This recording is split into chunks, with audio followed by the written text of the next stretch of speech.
joie, ô Seigneur, que te louer parmi les nations. Quelle joie, ô Seigneur, que de célébrer ton nom. Dieu nous a établi lumière pour les nations, pour que de par le monde nous fassions connaître son nom. Il nous a envoyés pour prêcher et chanter. Et ce message s'appelle « Ton Dieu ordonne que tu sois puissant ». Waouh! Chez chacun de nous, le vieil homme, dans ce que nous étions avant de connaître Jésus, c'était un loser, un perdant. Mais l'homme nouveau, c'est un héros destiné à surmonter les obstacles de la vie et vaincre. Le psaume 45, verset 3-4 nous dit « Vaillant guerrier, ceins ton épée, ta parure et ta gloire, oui ta gloire, sois vainqueur, monte sur ton char, défends la vérité, la douceur et la justice, et que ta droite se signale par de merveilleux exploits. » Wow. Voilà le programme de Dieu pour chacun de ses enfants. Alléluia. Alors vous allez me dire, mais moi je suis un vaillant guerrier, un vaillant héros, je ne le sens pas trop. Je me sens plutôt être un vaillant zéro. Ben, si ça peut vous rassurer, moi aussi régulièrement, ok? C'est pour ça que je ne peux pas me fier à ce que je sens. D'ailleurs, je ne peux pas comprendre Dieu par rapport à ce que je sens. Je suis obligé de mettre ma foi dans ce que Dieu me dit de lui. Je ne peux même pas comprendre qui je suis devenu en tant que nouvelle créature par rapport à ce que je sens. Parce que comme le disait Julia, il y a des jours je me lève, j'ai mangé du lion de Judas, et je me sens de tout casser dans le bon sens du terme. Et puis, je pense que ça va durer 6 mois, et le lendemain, je me lève, et je me sens l'être le plus misérable sur la face de la terre. Est-ce que je suis le seul? Pourquoi? Parce que les êtres nés de nouveau que nous sommes sont encore dans des chairs en qui habite le péché. Et c'est pourquoi nous ne pouvons pas marcher par ce que nous sentons, nous l'avons dit tout à l'heure, nous sommes obligés de marcher par rapport à ce que nous croyons. Et notre foi, nous devons la placer dans ce que la parole de Dieu nous dit. Et si la parole de Dieu me déclare vaillant héros, eh bien même quand je suis au plus mal de mes émotions, je demeure un vaillant héros parce que l'Esprit de Dieu habite en moi. Et je dirais que c'est parfois quand on se sent le plus faible que Dieu peut accomplir les plus grands miracles à travers nous. Et c'est l'apôtre Paul qui le dit aussi, quand je suis faible, c'est alors que je suis fort. Et c'est pourquoi, quel que soit mon état émotif, mon état dans la chair, Dieu me donne non pas ce conseil, mais ce commandement dans le psaume 68, verset 28, « Ton Dieu ordonne que tu sois puissant. » Il ne me demande même pas mon avis. Il m'ordonne d'être puissant. Et le verset continue en disant « Affermis, ô Dieu, ce que tu as fait pour nous. » Dieu veut affermir ce qu'il fait pour nous dans le temps. Lorsqu'on est dans une situation où on commence à faire du surplace parce qu'il n'y a pas d'évolution, vous connaissez ces situations-là, d'un coup on a l'impression qu'on n'avance plus. Il y a 3 solutions. Soit on continue jusqu'à épuisement, soit on bat en retraite, mais battre en retraite, on ne perd pas son salut. Dieu nous aime toujours, on ne perd pas l'amour de Dieu, mais on perd ses rêves. Soit on se propulse plus loin en prenant encore plus de risques. Ce principe est bon face à un temps d'épreuve, lorsque des personnes, une église passe par un temps difficile, des problèmes financiers, relationnels ou autres. Et il y a alors ceux qui, face à l'épreuve, ont peur et font marche arrière, et ceux qui, face à l'épreuve, se liguent ensemble pour prendre encore plus de risques et se propulser plus loin. Et c'est pour ça que dans les temps de crise, dans les églises, il se crée des fossés entre ceux qui décident de repartir en arrière et ceux qui décident de se porter en avant.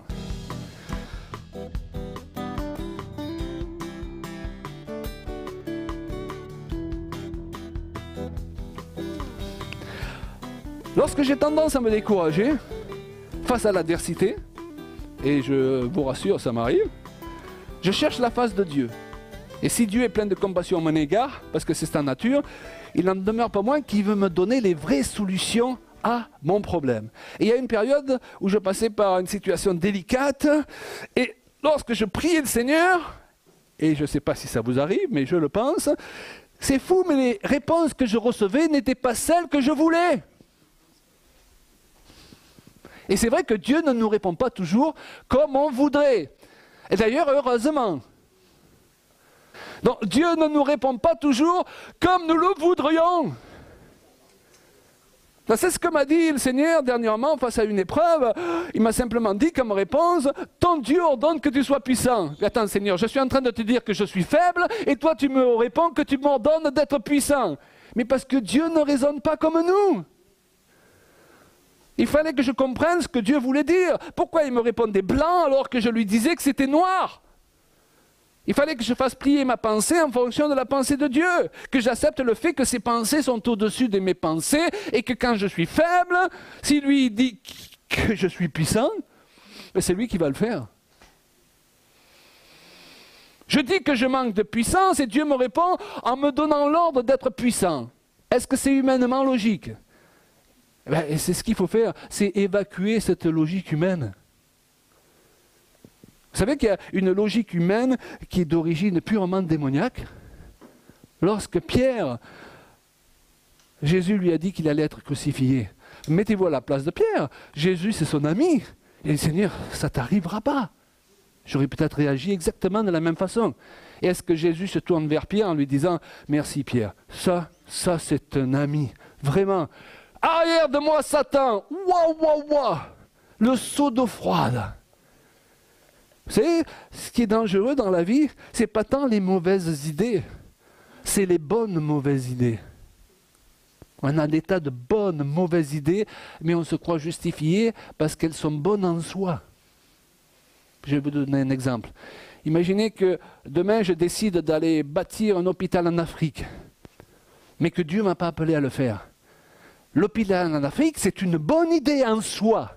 Mais si Dieu ne m'a pas appelé à le faire, ça devient une bonne mauvaise idée pour moi, parce que pendant le temps où je ferai ce que Dieu ne m'appelle pas à faire, je perdrai les œuvres qu'il m'a appelé à faire, parce qu'il n'y a que 24 heures dans une journée. Et je ne sais pas pour vous, mais moi dans ma vie, j'ai fait beaucoup de choses pour Dieu que Dieu ne m'a jamais demandé de faire. Et c'est alors que je m'épuisais. Je dis que je suis faible, et il me dit dans Joël 3,10 que le faible dise « je suis fort ». Oh Seigneur! Vous avez déjà essayé d'expliquer à Dieu qu'il s'est trompé? Il ne veut rien entendre en général. Je vais t'expliquer Seigneur, tu n'as pas compris. Non, c'est moi qui n'ai pas compris. Si je suis pauvre, il me dit de donner. Donner, il vous sera donné. Ça signifie que ceux qui sont plus pauvres que les autres ont encore plus besoin de donner que ceux qui sont riches. Alors je sais qu'il y en a qui ont abusé de ce principe pour plumer le peuple de Dieu, et je ne parle pas de ses excès, mais il n'en demeure pas moins que le principe de base, il est juste. Dieu va multiplier ce que je donne, parce que rien multiplié par rien, ça donne rien. Si je dis que je suis malade, il me répond que par ses meurtrissures, je suis guéri. Ah ben, je n'avais pas vu. Les pensées de Dieu sont au-dessus de mes pensées. Et Dieu ne répond pas toujours de la manière dont on le voudrait. Quelqu'un disait, j'ai demandé de la force et le Seigneur m'a donné des difficultés pour me rendre fort. Ah ben dis donc. J'ai demandé de la sagesse et le Seigneur m'a donné des problèmes à résoudre. Ben c'est pas pour ça que j'avais prié. J'ai demandé du courage et le Seigneur m'a donné des dangers à vaincre. Et pourquoi? Parce que le courage se développe face aux dangers. J'ai demandé des faveurs, le Seigneur m'a donné des bonnes occasions de faire bien. Tu veux trouver faveur auprès des gens, fais-leur du bien. Il n'y a aucune raison que tu trouves faveur auprès des gens que tu méprises, ou pour qui tu fais rien. Faire l'évangile facile n'existe pas. Ce qu'un homme sème, il le récoltera. Il faut juste savoir quoi semer selon la direction de Dieu. J'ai demandé de l'amour, disait quelqu'un, et le Seigneur m'a donné des gens troublés à aider. Je me rappelle un jour, j'étais malade, je n'arrêtais pas de vomir, et il y a quelqu'un qui tape à la porte, personne qu'on connaissait mais qu'on n'avait pas vu depuis des années, pour être hébergé pour la nuit. Et la dernière chose que j'avais envie de faire, c'était d'héberger quelqu'un parce que j'étais malade. Alors, je crois qu'on avait fait de la peinture et les odeurs m'avaient empoisonné. Mais vous voulez savoir, à partir de l'instant où j'ai dit oui, on va le faire quand même, j'ai été instantanément guéri. Je me suis mis à table et j'ai mangé un steak. Ça faisait 2 jours que je vomissais. La Bible dit, cherchez premièrement le royaume de Dieu et toutes choses vous seront données par-dessus. Il y a certaines choses qui semblent des problèmes qui viennent devant de vous. En réalité, elles sont des solutions. Elles sont la solution de Dieu.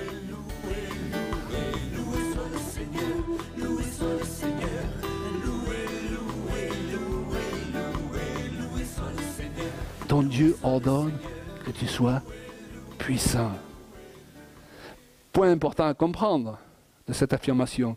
Dieu ne me conseillait pas, ne me dit pas, Claude Payan, si tu veux bien faire un effort, allez, pour être puissant, ça me ferait plaisir, dit Dieu. Dieu ordonne. Claude Payan, il n'a pas le choix. Et je crois que le problème de beaucoup de chrétiens, c'est qu'ils se donnent le choix. Oh, moi j'ai le choix. Et comme Dieu nous aime, il nous laisse avoir le choix, ou croire qu'on a le choix d'avoir le choix. Et il ne nous rejette pas parce qu'on est ses enfants. Mais on passe à côté de beaucoup de choses.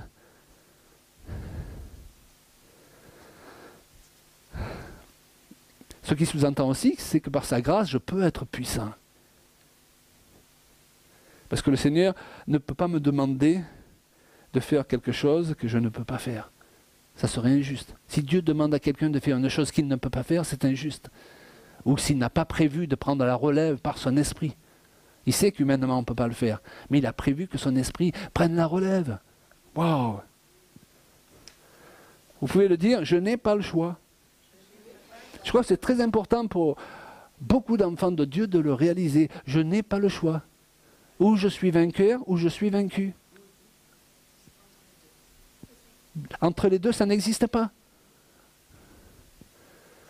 Quand vous dressez le drapeau blanc, le diable il continue à tirer, vous avez remarqué? Quand vous partez en vacances, il ne part pas en vacances. Enfin, je ne sais pas à quel diable vous avez affaire. Chez nous, à Toulon, il est très vicieux. Je ne sais pas si vous avez affaire au même diable que nous, mais il est vraiment très vicieux et très méchant. Donc il faut être plus déterminé que lui pour vaincre.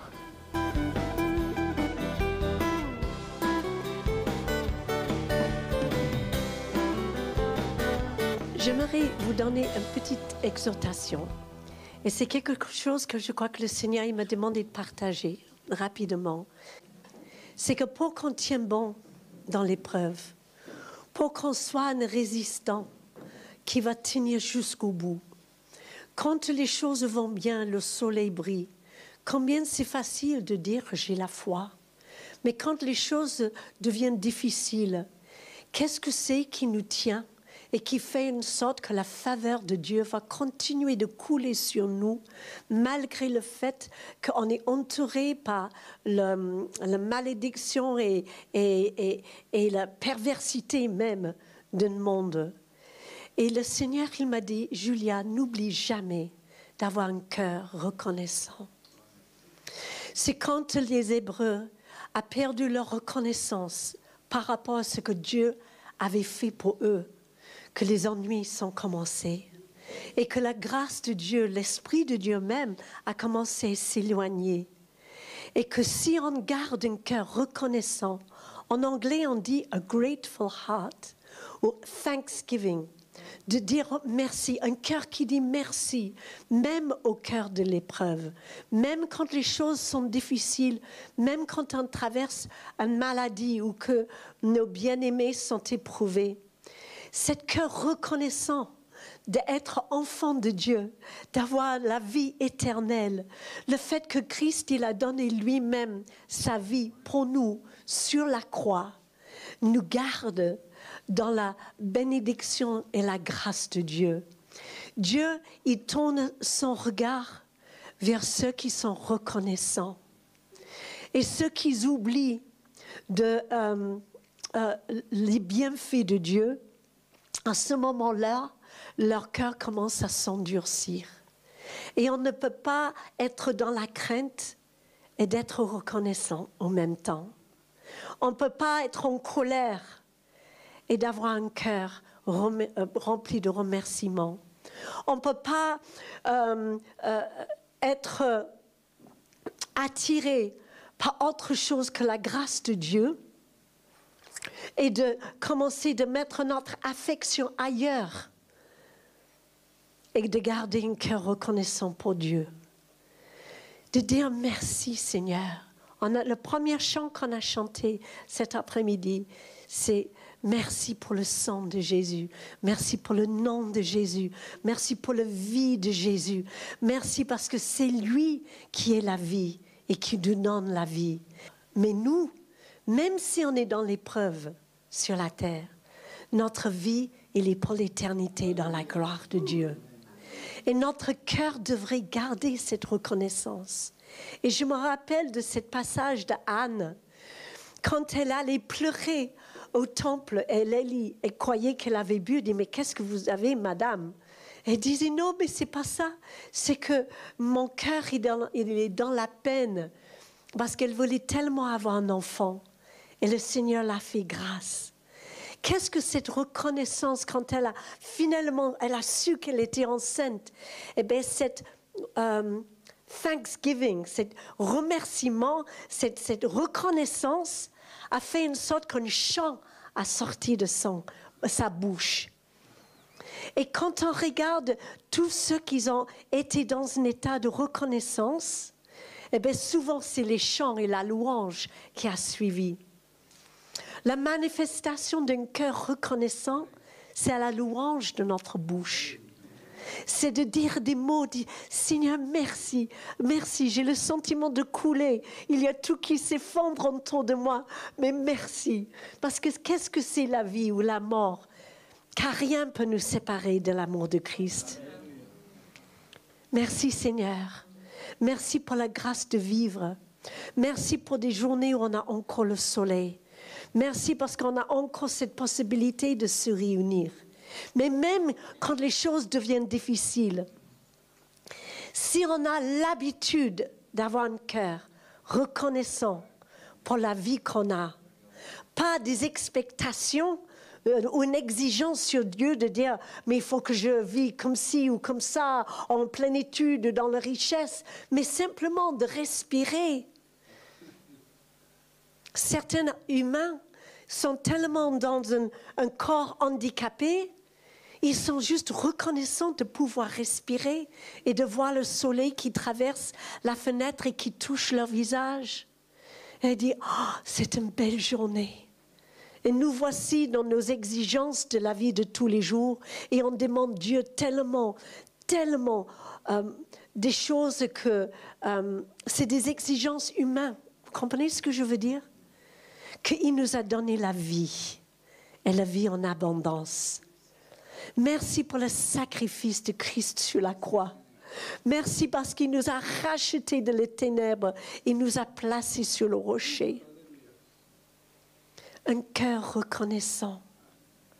Quand vous allez mal, quand vous ne voyez plus rien, quand c'est difficile de trouver un autre chrétien autour de vous pour prier avec vous, remercie Dieu. Parce qu'il ne nous quitte jamais. Il est toujours là. Il est notre bon berger. Il nous a promis qu'on ne sera jamais seul. Et déjà ça, merci Seigneur. Est-ce qu'on peut simplement dire merci Seigneur ensemble? Merci Seigneur. Merci Seigneur, merci. Merci parce que la vie renaisse.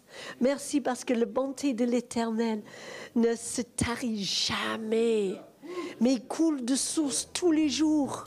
Et c'est à moi d'être conscient de ses bienfaits à mon égard.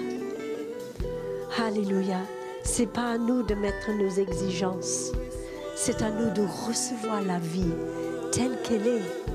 Et pour qu'on voit quelle est la beauté de la création, quel est le privilège énorme de pouvoir vivre et de revivre.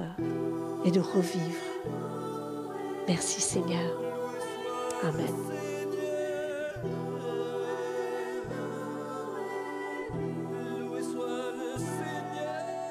Vous savez que Dieu, il y a deux raisons pour lesquelles il veut vous guérir.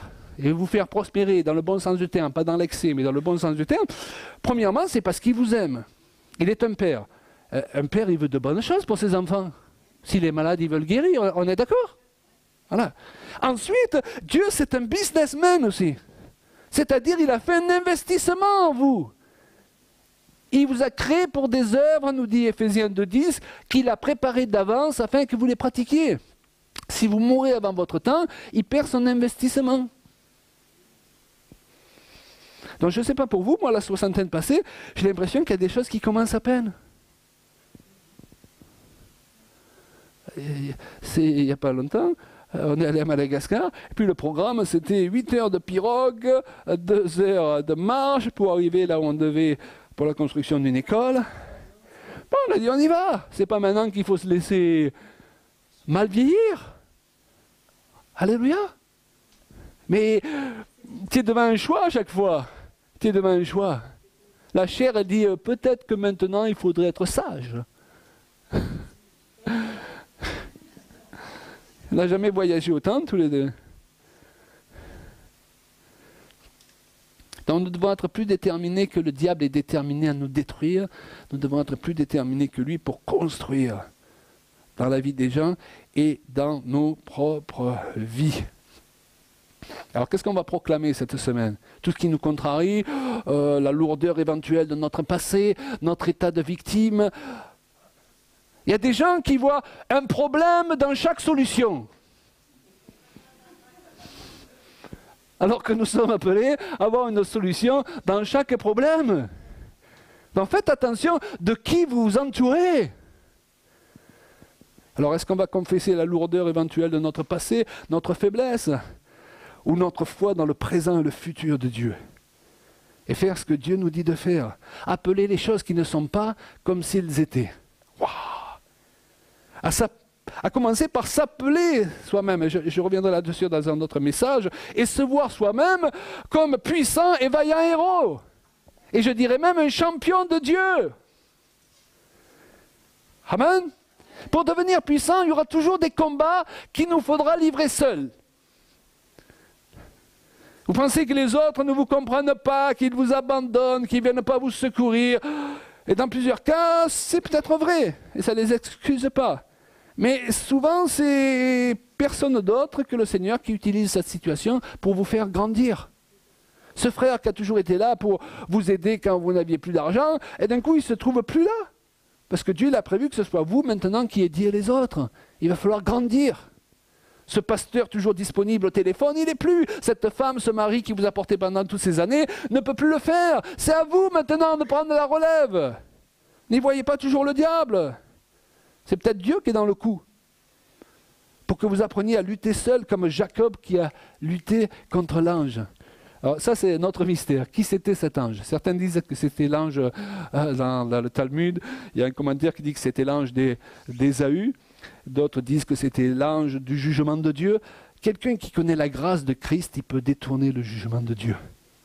Alléluia. Il a beaucoup de puissance. La Bible dit que nous jugerons les anges. Nous avons un statut supérieur aux anges. Simplement, il faut le réaliser, il faut le croire. Et cet homme, Jacob, qui n'était pas né de nouveau, les amis, il n'était pas né de nouveau. Et pourtant, il est vainqueur d'un ange. Donc, à plus forte raison, celui qui est né de nouveau en Jésus-Christ. Qui est né de nouveau ici? Waouh! Je m'avance sur le champ de bataille. J'entends mes ennemis qui me raillent, mais je n'y prends. Et pour terminer, Genèse 35:10. Dieu dit à Jacob, après avoir combattu contre l'ange, ton nom est Jacob, tu ne seras plus appelé Jacob, mais ton nom sera Israël. Et lui donna le nom d'Israël. Dieu change le nom de Jacob à la suite de sa lutte avec l'ange, ok? Les ressources divines qui sont en Jacob lui permettent de vaincre un ange.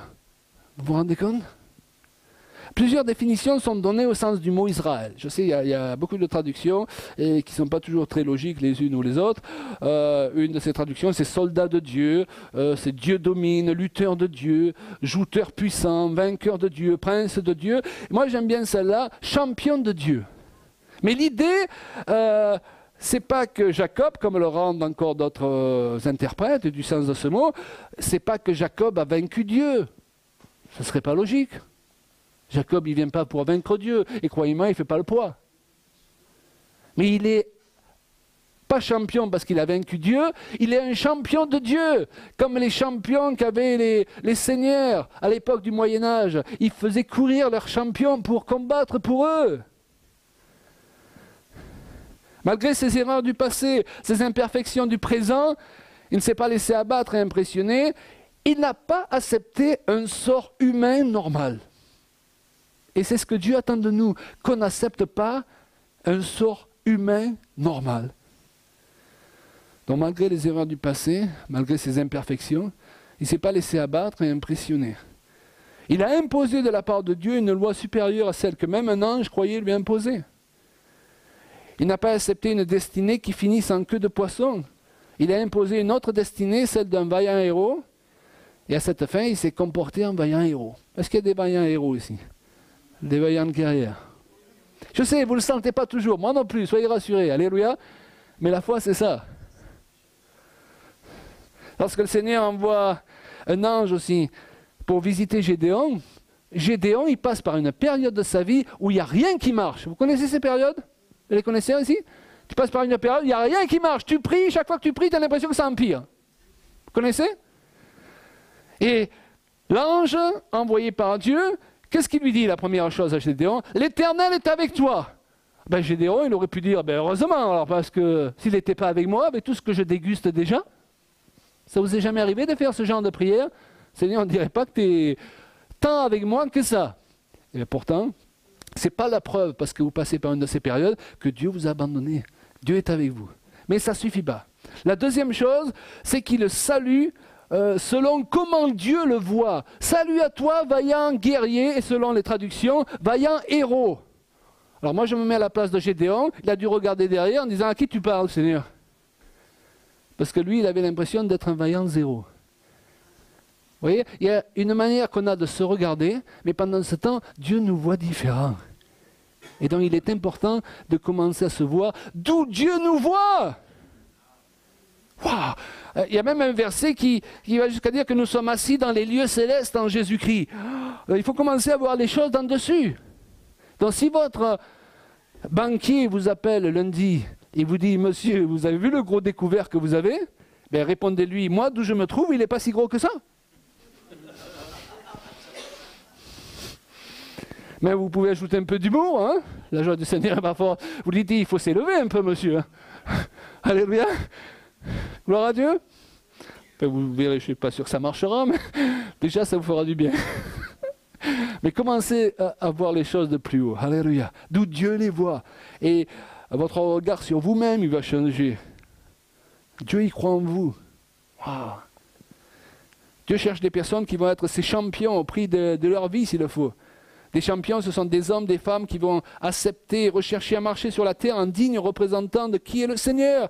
Ils vont accepter d'être puissants. Est-ce que nous acceptons d'être puissants? Nous avons tellement de fois accepté notre faiblesse. Hein? On doit accepter notre faiblesse sans Dieu. Je suis absolument d'accord avec ça. Mais nous ne sommes pas sans Dieu, que je sache. Amen. Ça ne sert à rien de chercher la puissance qui va sortir du mur, je l'ai dit tout à l'heure. Ça ne sert à rien même d'être toujours là, les yeux au ciel. Parce que parfois on cherche Dieu partout sauf là où il est. Nous sommes devenus le temple du Saint-Esprit. Simplement, parfois il faut se parler à soi-même. Vous savez que méditer signifie parler à soi-même? Le chrétien est quelqu'un qui doit apprendre à se parler. Parfois on n'a personne pour nous remonter le moral. Si nous on ne sait pas se le remonter nous-mêmes, regardez dans les psaumes, David, il se parle. Ne te laisse pas abattre, mon âme. Oui, le Seigneur est là. Il va te relever. Il se parle à lui-même. Apprenez à vous parler. Je sais, les gens disent que si on parle tout seul, on est un peu foufou. Écoutez, c'est une bonne folie. Alléluia, on va y arriver. Si vous avez un conjoint qui a toujours ces paroles positives, on va y arriver, chérie. C'est pas grave, le frigo est vide, c'est pas ta faute, c'est pas ma faute. On va pas commencer à s'accuser l'un et l'autre. On est ensemble contre l'adversité et on va vaincre, on va le remplir ce frigo par la grâce de Dieu. Alléluia. Parfois les gens, dès qu'il y a une épreuve, ils commencent à c'est toi, c'est ta faute, tu aurais dû faire ceci. Et ça, c'est le jeu du diable. Un champion est là pour porter les couleurs de celui qu'il représente et vaincre en son nom et pour son honneur. Et je termine avec ce verset d'Ésaïe 6, verset 8.